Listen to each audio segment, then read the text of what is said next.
Então queremos falar sobre clamar, né? Clamar é gritar, é falar bem alto, isso é clamar. Se você não sabe o que é clamar, se lembra de Marcos capítulo 10, versículo 46 e 52, o cego chamado Bartimeu? Ele gritou, ele clamou, e o clamor dele fez com que Jesus ouvisse. E o texto que a gente vai ler, eu não quero ler todo ele, está muito comprido. Êxodo capítulo 3, versículo de 6 a 22, né? Ele vai falar também sobre o que ele ouviu. Então, Êxodo capítulo 3, versículo 6 a 22, diz assim: ele disse mais: eu sou o Deus de teu pai, o Deus de Abraão, o Deus de Isaque, o Deus de Jacó. E Moisés encobriu o seu rosto porque temeu olhar para Deus. Versículo 7 do capítulo 3 diz assim: disse o Senhor: tenho visto atentamente a aflição do meu povo, que está no Egito, e tenho ouvido o seu clamor por causa dos seus exatores, porque conheci as suas dores. Versículo 8: porque desci para livrá-lo das mãos dos egípcios, e para fazê-lo subir daquela terra, a terra boa e larga, a qual há uma terra que mana leite e mel, ao lugar do cananeu, dos heteus, dos amorreus, dos perizeus, e dos heveus, e dos jebuseus. E agora eis que o clamor dos filhos de Israel chegou a mim, e também tenho visto a opressão que os egípcios os oprimem. Vem agora, pois eu te enviarei, dizendo a Moisés, a Faraó, para que tires o meu povo, os filhos de Israel, do Egito. Então Moisés disse a Deus: quem sou eu que fará, ou que vá ao Faraó e tire do Egito os filhos de Israel? E Deus disse: certamente eu serei contigo, e isto será por sinal que eu te enviei. Quando houveres tirado esse povo do Egito, servirás a Deus nesse monte. Então disse Moisés ao Senhor, a Deus: eis que quando vier os filhos de Israel, e lhes disser: o Deus de vossos pais me enviou a vós, e eles me disseram: qual é o seu nome? O que direis? Ele disse a Moisés: eu sou o que sou. Disse mais: assim dirás aos filhos de Israel: eu sou que me enviaste. Amém e amém. Paremos por aí, querido. O versículo 8 diz assim: porque desci para livrá-lo da mão dos egípcios e para fazê-lo subir naquela terra boa e larga, a uma terra que mana leite e mel. Mas anote um texto aí para lhe ajudar, baseado naquilo que a gente falou domingo passado. Gênesis capítulo 12, versículo 1 e 3, diz assim: ora, o Senhor disse a Abraão: sai da tua terra, a tua parentela, da casa do teu pai, para a terra que eu te mostrarei. E eu farei de ti uma grande nação, abençoarei-te-ei e engrandecerei o teu nome, e tu ser uma bênção. Abençoarei os que abençoarem, e amaldiçoarei aquele que te amaldiçoarem. Em ti serão benditas todas as famílias da terra. Uma coisa importante, querido, que Deus, nesse texto aqui, ele chama Moisés para fazer uma nova descendência dos hebreus. E essa descendência seria uma bênção na terra. E aí, sabemos que o povo hebreu acabou indo para o Egito, nós sabemos disso, né? E o povo hebreu no Egito para comprar alimentação, essa história. E eles chegaram no Egito, uma coisa interessante: livres, saudáveis e prósperos, muito prósperos. E eles foram convidados para ficar no Egito, né? E a Bíblia fala que até ganharam um pedaço de terra legal, chamado terra de Gósen, né? E José, na época, era o primeiro-ministro, né? E era hebreu. E ao passar de tempo, José morre, Faraó, né, que era amigo também de José, morre. E agora outro Faraó, então, ressurge, herdeiro, e não reconhece os hebreus como os amigos, né? E ameaça e faz esse povo, então, voltarem a ser escravo novamente, né? E o passado tempo, esses hebreus, eles acostumaram a viver na escravidão, né? E agora, escravos, debilitados e pobres, né? E são a maioria de nós, muitas vezes nos encontramos nessa situação aqui. Interessante que a Bíblia, ela, se você ler, eles foram Primeiro, eles tinham uma promessa através de Abraão, promessa maravilhosa, uma promessa que vem para mim e para você, amém, querido? Essa promessa chega-se a mim e a você através de Jesus Cristo. Nós temos essa promessa de multiplicação, a promessa da bênção, da gente abençoar pessoas. Essa promessa segue a nossa geração. A promessa de não escravo, e hoje nós não somos mais escravos porque nós aceitamos Jesus, e somos livres agora para servir a Deus. Mas uma coisa importante que Deus prometendo, e Deus deu a esse povo, mas passado o tempo esse povo foi subjugado de novo. Eles se tornaram escravos.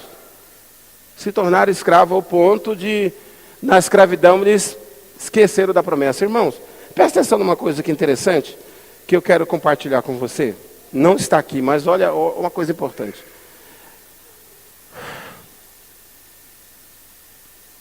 Uma das formas que o inimigo tem hoje de fazer que a gente esqueça a promessa de Deus para a nossa vida é tirando de nós o tempo.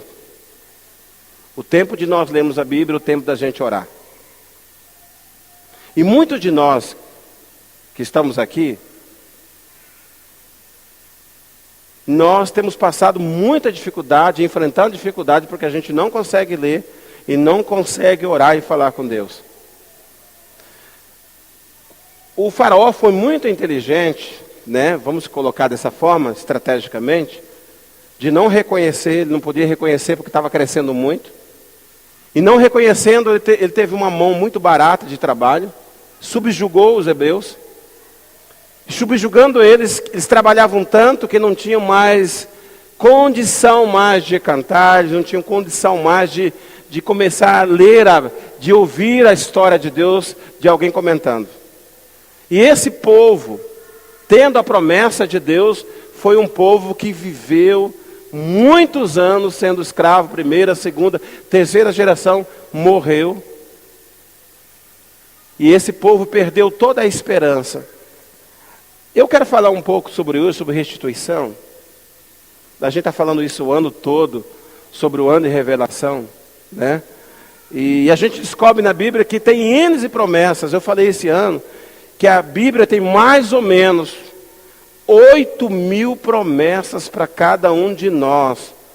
Isso quer dizer uma promessa, 2 pontos por dia. Nós temos promessa de Deus. Promessa de Deus. Nós temos a promessa. Se você olhar de Gênesis e Apocalipse, a Bíblia fala de um só povo. Fala de nós. Povo feliz. A Bíblia não fala de outro povo infeliz, ele fala de um povo feliz.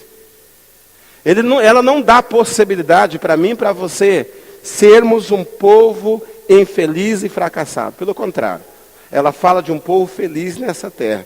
E esse povo, eu pertenço a esse grupo desse povo. Eu pertenço. Você pertence? Amém? Então, amém está dizendo, sim, eu pertenço a esse povo. Então, nós pertencemos a esse povo. Então, logo, né, há uma promessa para mim. Há uma promessa. E aí, quando a gente olha, lê, começa a ler Êxodo, a gente percebe que Deus, então, parece-nos que Deus tinha abandonado esse povo, né? E aí eu quero só falar sobre restituir. Restituir é devolver ao legítimo dono aquele que é dele. Isso é restituição, né? Restituição. Então nós podemos falar assim, Jesus restituiu ao Pai através da sua morte, né? Deus mandou Jesus morreu, e Deus novamente restituiu Jesus Cristo, levou ao reino, para que pudesse restituir a nós o quê? A vida. Amém, querido? Então, feito isso, Jesus também restituiu, ele tirou, ele pegou aquilo que o diabo tinha roubado do povo e nos deu de volta. Roubado o quê, pastor? O diabo diz que nós não temos vida, somos infelizes, que Deus nos abandonou e tantas outras coisas. Quando você aceita Jesus como Salvador, Jesus restitui a você a paz, amor, a segurança, restitui a você a confiança. e restitui a você novamente, dizendo: você não está só, você tem alguém que cuida de você. Restitui como? Restitui no amor, porque agora ele diz assim: existe alguém que ama muito você, independente se seu pai, sua mãe não lhe ama, abandonou você, mas existe alguém que ama você. Amém, querido? Então, Jesus, ele restituiu as coisas para a gente. Então, nós estamos assim, hoje, assim, vivendo um tempo assim, onde muitos homens e mulheres, né, estão sendo assim, roubados, saqueados, sofrendo percas e percas, famílias assim destruídas, família debaixo de julgos, né? Jugo mesmo. E o nosso coração muitas vezes cogita, né? A gente começa a perguntar: Deus, até quando, né? Esses dias eu fiz essa pergunta para Deus: Deus, até quando a gente vai continuar desse jeito? Então, de tantas a gente ver coisas acontecendo, que muitas vezes a gente começa a perguntar para Deus, nosso coração fica apertado, e a gente pergunta: até quando que isso vai acontecer? Porque a gente está tão afligido, né? Tantas coisas que a gente vê, perturbação, sofrimento, enfermidade, família, né? Esperança sendo desmoronada, medo, incerteza do amanhã, a gente vê tantas coisas, mas aí, o que fazer? O que fazer nessa hora, né? E aí, Salmo 34, 19, um texto que eu gosto muito, diz assim: mas muitos são a aflição do justo, mas o Senhor os livra de todas elas. Isso quer nos dizer, nessa terra, a gente vai ter algumas coisas, vai ter perca, mas a Bíblia diz assim, que Deus livra o justo de todas as suas aflições. Então, ao falar de restituição, a gente precisa entender que a nossa vida, ou a sua vida, a vida que eu tenho, que era perdida, sem esperança, foi restituída por Deus. Falando em restituição, eu quero te mostrar uma coisa, assim, eu falei ontem com nossas crianças, né? E talvez, eu pensei domingo não pregar mais, né? Talvez domingo eu pregue, mas eu quero pregar uma mensagem diferente domingo, né? A Bíblia não é Bíblia, é diferente no sentido do que a gente está falando, né? Irmãos, presta atenção aqui. Abraão tinha uma promessa, isso aqui era a promessa de Abraão. Deus diz a Abraão, e colocou na mão dele uma semente de uma promessa, dizendo que ele seria pai de multidões, de nações. Concorda? É por isso que domingo eu quero falar sobre as alianças que Jó teve, se permitir Deus. Então, Abraão não tinha nada, Abraão não tinha nenhuma perspectiva de vida, Deus então promete a ele. Deu a ele a semente. Essa semente chama-se o seu filho, Isaac. E aí Deus vem novamente e diz assim para ele: ó, eu quero a semente que eu te dei. Deus faz isso aqui.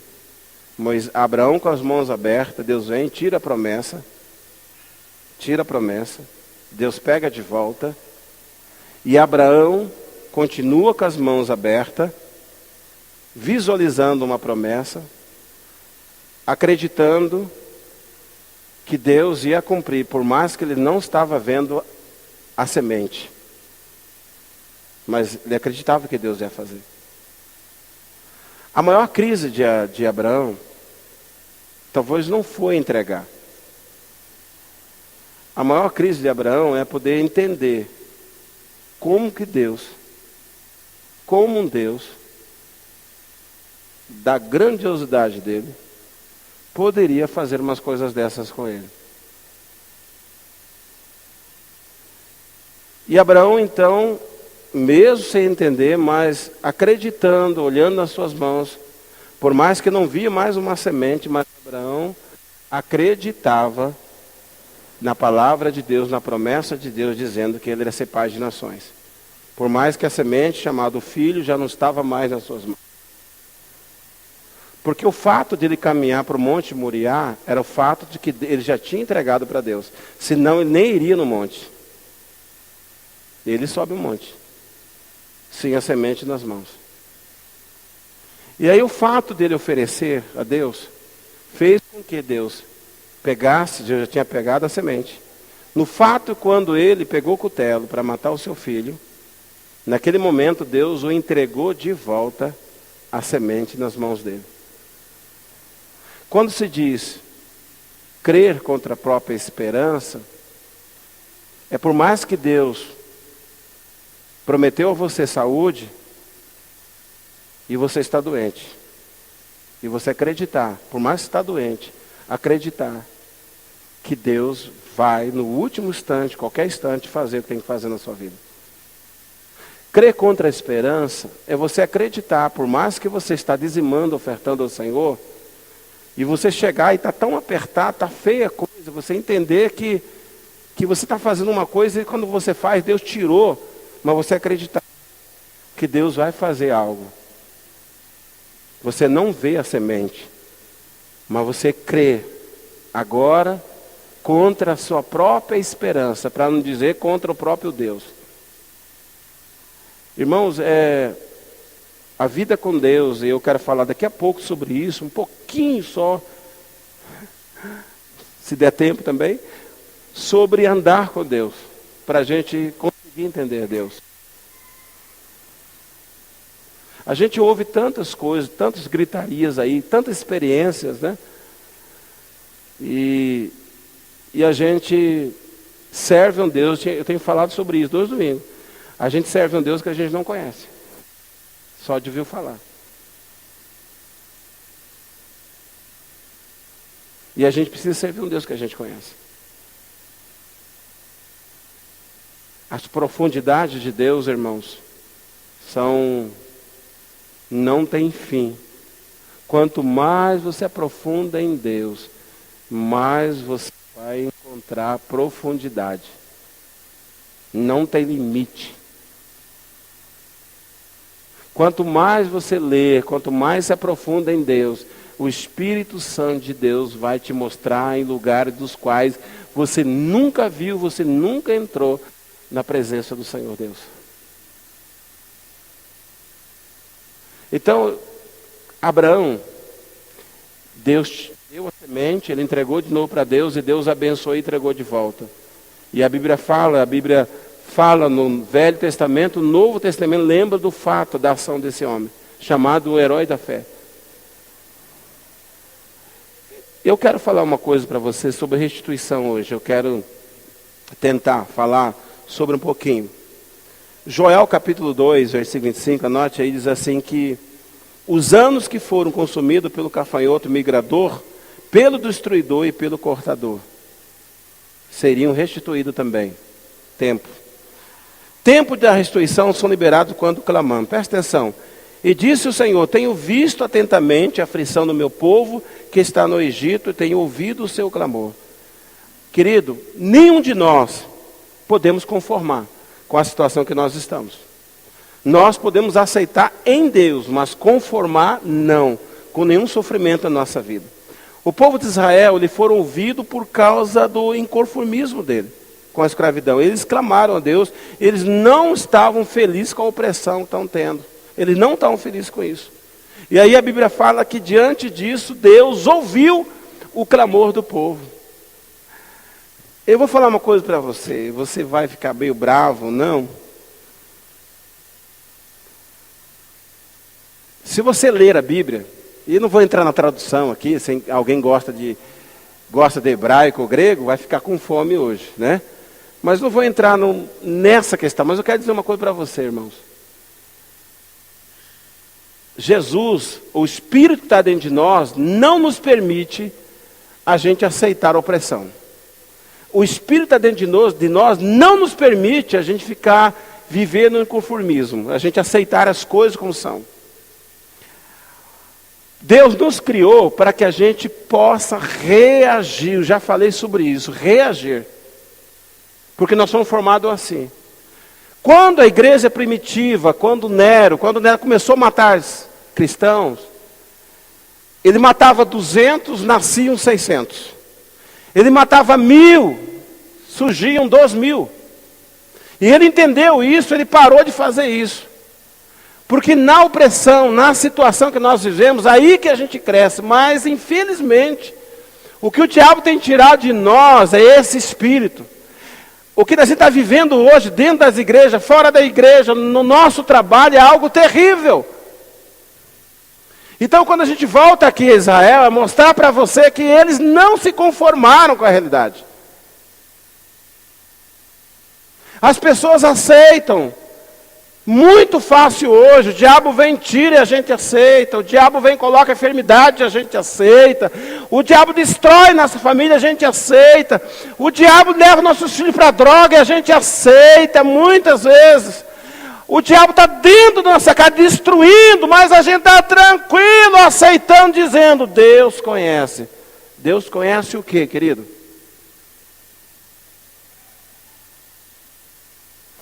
A primeira situação do tempo da restituição, que Deus está dizendo, Deus ouviu o clamor desse povo.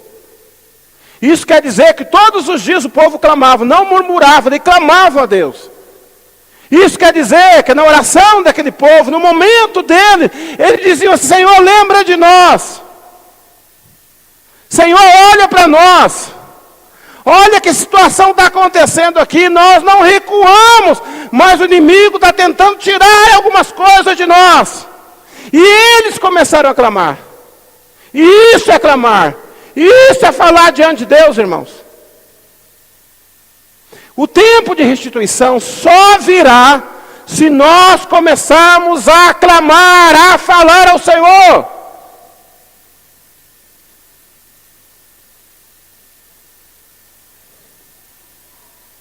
Eu vou falar uma coisa para você que no meio batista ensinam. Que nós, aqui não, né? Que nós não podemos orar alto. No meio batista existe uma palavra diabólica que diz, você não pode orar alto porque Deus não é surdo. Eu não sei onde encontraram isso. Encontraram do fundo do baú da história delas, porque na Bíblia não existe isso. A Bíblia, pelo contrário, a Bíblia dá formato de pessoas doidas, pessoas que entraram pulando, clamando, gritando na presença de Deus. A Bíblia nos mostra homens de Deus que clamaram ao Senhor, não se conformaram. Então, se nós somos batistas, então nós estamos fora das características de homens de Deus aqui, nós estamos fora. Porque a característica de homens, de pessoas que alcançaram a restituição, são homens que clamaram, homens que oraram, mulheres que clamaram, mulheres que gritaram na presença de Deus. Porque, irmãos, um fato é, Deus conhece o seu coração, verdadeiramente conhece. Mas você precisa verbalizar, você precisa falar.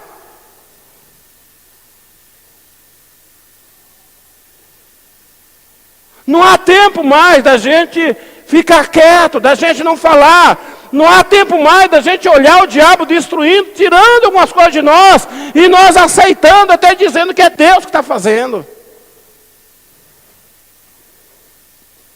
É tempo de clamar por restituição. Isaías 42, 22 diz assim: mas este é um povo roubado e saqueado. Todos estão enlaçados em cavernas, escondidos em cárceres, são postos por presa, e ninguém há que os livre por despojo, porque diz restitui. Ninguém diz essa palavra restitui. Irmãos, eu não estou acusando você, de forma alguma eu vou dizer isso, porque quem faz isso é o diabo. Mas a minha pergunta, o que o texto está dizendo aqui, nesse povo específico aqui, são um povo que está sendo roubado, massacrado, enlaçado, em cadeia, mas a Bíblia fala que não encontrou ninguém que poderia dizer, restitui tudo aquilo que o diabo está fazendo. Quando a palavra diz que Deus procurou alguém para estar na brecha da oração, não encontrou ninguém. Por isso veio a destruição. Então a Bíblia fala que é tempo de restituição, mas esse tempo Sempre foi chegado com um clamor profundo do povo. Quando a gente olha a Ana, irmãos, quando o profeta o confunde com cachaceira, é que ela não conseguia mais nem falar, de todos os dias clamar ao Senhor para que Deus pudesse dar um filho para ela. E a angústia dela foi tanta, que no último dia não conseguia falar mais. E aí o profeta disse para ela, ó, então vá para tua casa que Deus ouviu a sua oração. Tem muitas coisas na nossa vida, irmãos, que a gente precisa clamar, a gente precisa orar. Mesmo, querido. Nós precisamos sair dessa fase que alguém diz para a gente, que a gente parece que Deus faz leitura Braille, né? Faz leitura para a gente. Não, a gente precisa falar. Deus, a gente ora com sinais para Deus, né? A gente precisa falar. A gente precisa declarar, até para o inimigo ver, para o inimigo ouvir o que a gente está dizendo. Por que o ato de dizimar aqui na frente é importante? Para que o diabo veja que você é fiel mesmo. Esse é o ato de vir na frente. Para você vir trazer a casa do Senhor, a casa, mostrar, dizer para todo mundo, para o diabo, que você espera a restituição de Deus e você vai continuar fazendo aquela ação de obediência. Precisa clamar, querido. Amém. Vamos encerrar. Uma palavra que eu coloquei: não abra mão da sua restituição. Jeremias capítulo 33, versículo 3 diz assim: clama a mim e respondei-te-ei e anunciar-te-ei coisas grandes e firmes que não sabes. De novo, né, irmão? Vamos tirar essa palavra? Clama a mim, respondei-te-ei e anunciar-te-ei coisas grandes e firmes. Irmãos, eu particularmente eu não consigo fazer aquela oração de boquinha de peixe. A gente fala, o que ele está falando? Está se respirando pela boca, porque orar não está. Mas Deus sabe meu coração. Ok, Deus sabe o seu coração. Então clame, fale o que você quer. Você chega num restaurante, o garçom vem e te mostra para você um cardápio lá com 110, né, coisas para você pedir um. Aí ele pergunta para você, o que você quer? Você fala assim. Cara, oi? A senhora deseja o quê?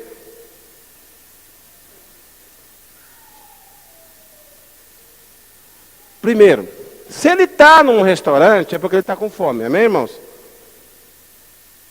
Segundo, se ele está numa pizzaria, é porque ele quer comer uma pizza. Concorda comigo, irmãos? Aí eu pergunto para o garçom, você sabe porque eu estou aqui, né? O garçom fala assim, sim, você quer comer uma pizza. Aí o garçom fala assim, qual pizza a senhora quer? Não, você sabe o desejo do meu coração. Sim, já sei. A senhora veio aqui para comer uma pizza. Mas qual dela a senhora quer? Não é assim, irmãos? Ou você chega no restaurante, o garçom vem e fala assim, o senhor conhece meu coração já, né? O cara fala assim, aquele cara é doido, aquela mulher é doida. Chama todo mundo para ver, doida. Ela não fala nada e diz que eu sei o coração dela. A gente precisa falar, irmãos. Em nome de Jesus, amém? Amém, irmãos? Salmo 120, versículo diz assim, na minha angústia, clamei ao Senhor e Ele me livrou. Esse salmista está dizendo que na angústia dele, Deus ouviu o clamor dele, irmãos. Uma coisa importante, nós não fomos criados para ser derrotado, fracassado. Nós fomos chamados para ser vencedor. Já falei sempre isso. Nós somos filhos de Deus, irmão, co-herdeiro. Nós somos meninos dos olhos de Deus. Eu e você somos filhos do Rei. Olha, irmãos, não abra mão disso nunca. A restituição de Deus tem um objetivo, primeiro, de revelar quem é Deus. Versículo 13 e 14 de Êxodo 3 diz assim, então disse Deus a Moisés, eu sou o que sou, disse mais, assim dirá aos filhos de Israel, eu sou que me enviou a vós. Uma coisa interessante, quando se fala sobre restituição, é que o tempo de restituição é um tempo onde Deus se revela a nós. Lembra de Daniel, quando a gente falou sobre que Daniel lendo os livros e entendeu que as 70 semanas já tinham se passado. Lembra disso? Lembra disso? Ele leu. Então, na medida que a gente anda com Deus, Deus revela para a gente algumas coisas. Isso é fato. Então, a gente, como quando Deus disse a Moisés aqui, dizendo o seguinte: olha, à medida que você andar comigo, eu vou mostrar o que eu faço, o que eu vou fazer. Mas o que você precisa saber agora é dizer para o povo: eu sou o que sou. E esse homem aqui, sendo libertador, ele ficou conhecendo Deus. De fato, quem era Deus. E ele viu coisas que Deus fez para o povo que ele nunca imaginou que deveria ser feito. Então, o tempo da restituição para nós, um dos objetivos, irmãos, é revelar quem é Deus para nós. Quando Jesus chega, os fariseus ali, diz assim, ó: vocês estão errados, sabe por quê? Porque vocês não conhecem a Escritura e nem o poder de Deus. A questão nossa, queridos irmãos, o tempo da restituição só vai ser revelado a você quando você andar com Deus. É tempo da restituição? Sim, há tempo da restituição. O tempo da restituição pode ser agora? Pode ser amanhã? Pode. Mas como eu saberei disso quando você andar com Deus e saber quem é Deus na sua vida?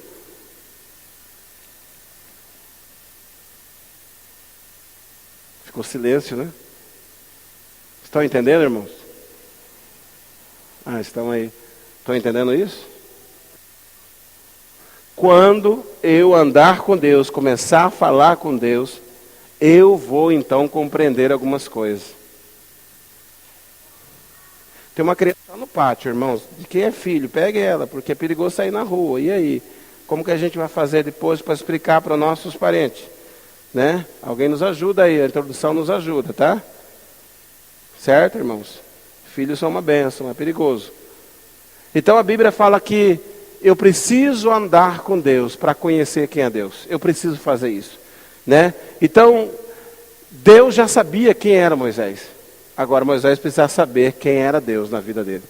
Ele precisava saber disso, em o nome de Jesus. Tempo da restituição. Eu vou repetir de novo, Isaías: mas este é um povo roubado e saqueado, todos estão enlaçados em cavernas, escondidos nas casas dos cárceres, são postos com presa, e ninguém há que os livre por despojo, e ninguém diz: restitui. É tempo, irmãos.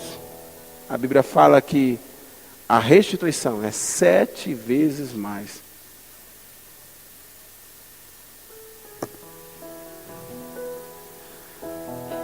Eu quero convidar você a se colocar de pé, em nome de Jesus.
Eu vou falar uma coisa para os irmãos.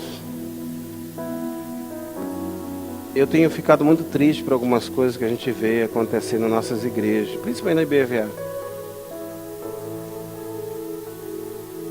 Diante do que a gente está vendo aqui.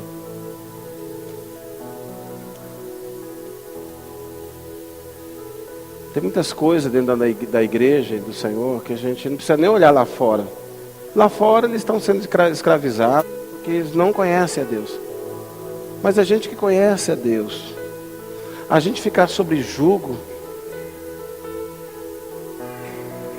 é uma escolha muito ruim quando a gente faz isso.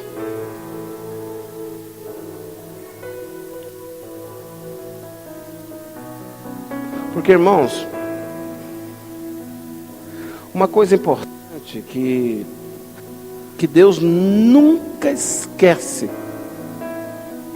Você pode até dizer que na sua visão tem muito tempo já se passou. Mas uma coisa que Deus nunca se esquece: do que você está pedindo, do que você está clamando. Mas uma coisa correta que você precisa ter é ficar de pé no lugar onde Deus te chamou, ou na posição que Deus te chamou. Aquele povo ali, se passaram muitos anos, mas eles continuaram clamando, e não se conformaram com a situação sendo escravos. Pelo contrário, eles clamavam, porque acreditavam que um dia Deus ia livrá-los dali, porque havia promessa. A questão nossa, irmãos, é que a gente é livre, mas porém nós somos escravos ainda. Jesus nos livrou, mas a gente é escravo de algumas coisas.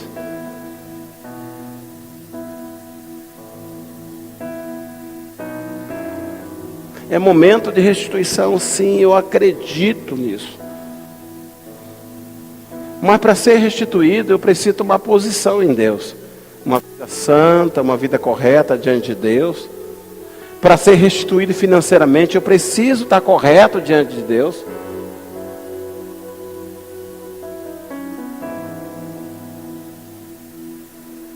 A gente precisa tomar algumas decisões. Eu não posso fazer nada por você. Eu posso ser pastor da igreja, mas não posso fazer nada, a não ser pregar e dizer para você: olha, é tempo. Se posicione, é momento. Porque a Bíblia fala que maior é que está dentro de nós. A palavra diz que Deus não nos formou para ser derrotados, nós somos vencedores. A Bíblia fala que nós somos herdeiros e co-herdeiros da graça de Deus, filho do rei. Tudo isso a Bíblia fala que nós somos. Somos um povo adquirido, irmãos, um povo comprado. Eu faço parte disso. Agora minha vida não pode ser permitir que o diabo venha e tenta tirar aquilo que Jesus Cristo já me deu de volta.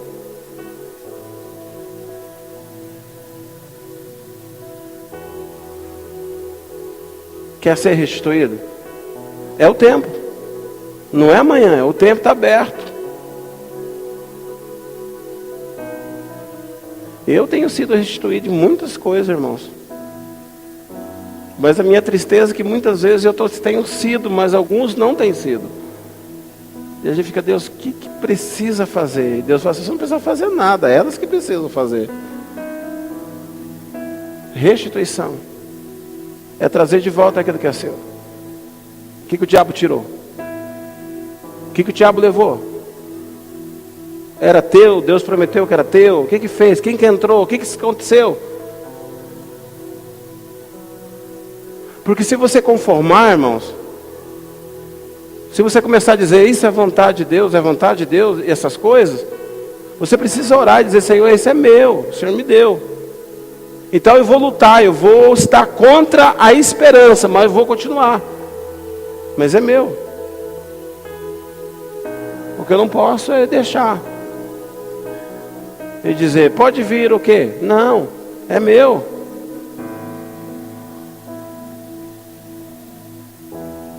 Porque as pessoas aí fora, irmão, nos tratam como idiota. Evangélico é idiota.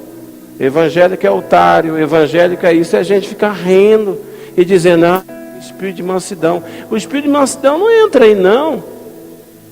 Nós não somos idiotas. Nós temos o Espírito Santo de Deus dentro de nós, irmãos. Não vamos deixar ninguém passar para trás da gente, não. Não, nós queremos justiça, sim. Não, negativo. Não, Deus me deu. Eu vou continuar. Não vou aceitar fazer isso não. Por que eu devo aceitar?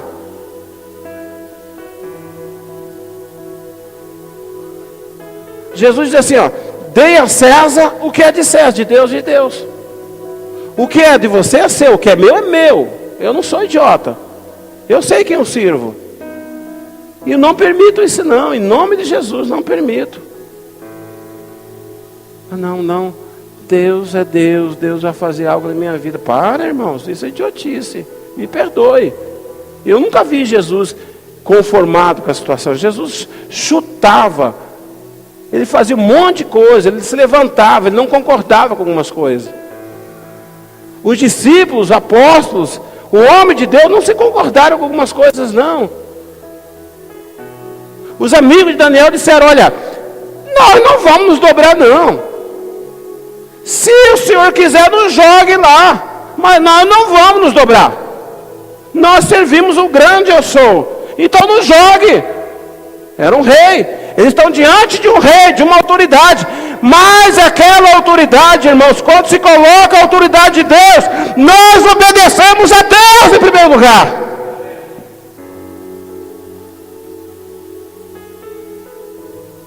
E aí foram jogados e eles foram abençoados. E com isso, o rei tomou a decisão momentânea, mas tomou, por causa de decisão. Então chega, irmãos, de dizer que nós somos idiotas. Eu não sou, irmãos, porque eu não sirvo um Deus idiota. O meu Deus não é um Deus idiota. Eu sirvo um Deus poderoso, muito inteligente, muito amoroso. E eu tenho o mesmo espírito dele. Então logo, eu tenho o espírito guerreiro sim, vou guerrear. E não vou aceitar algumas coisas da minha vida não. Não vou não, em nome de Jesus. E aquele que é meu, eu vou guerrear em nome de Jesus. Não podemos, irmãos, não podemos. Não podemos.